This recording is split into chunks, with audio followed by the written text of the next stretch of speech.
We have got to get to this first story at 10 o'clock tonight. Developing now, lost at sea and found safe. Two local boaters there who disappeared on a sailing trip, located drifting in the Atlantic Ocean, hundreds of miles from where they were supposed to be. This is an incredible story of survival. Good evening, I'm Jason Martinez. Now, those sailors now on their way to New York tonight to be reunited with family who got the call today that the one that they've been hoping for.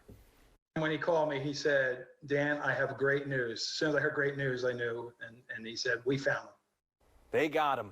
Today, a tanker spotted the sailboat carrying 76-year-old Joe DiTomasio and 64-year-old Kevin Hyde hundreds of miles off the coast of Delaware. They were waving a flag, incredibly exhausted but safe, with their dog Minnie alongside them. Friends and family last heard from the pair nearly 2 weeks ago. They were on their way from Cape May to Marathon in the Florida Keys. Now, Joe's daughter says she got a voicemail from her dad back on December 3rd after a stop in North Carolina, and then radio silence.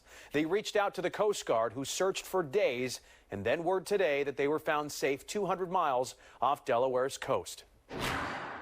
We are all eager to hear the full story, but he's always been very smart on the water, and I would imagine that his years and years of experience is one of the reasons that we thankfully will have them home safe.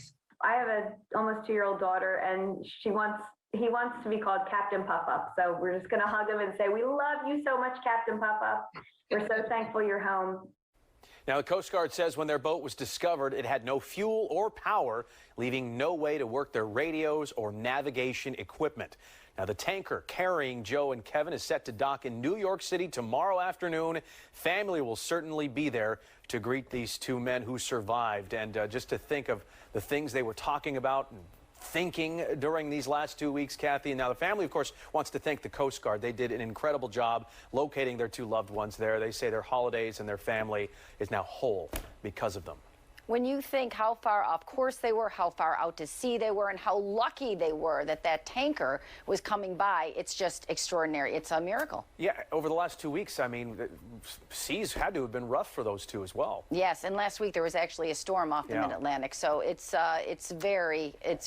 incredible. Great story. Glad there's a happy ending. And there's more to come tomorrow when we hear from them, so we'll hear what they have to say then. But we have our own storm coming.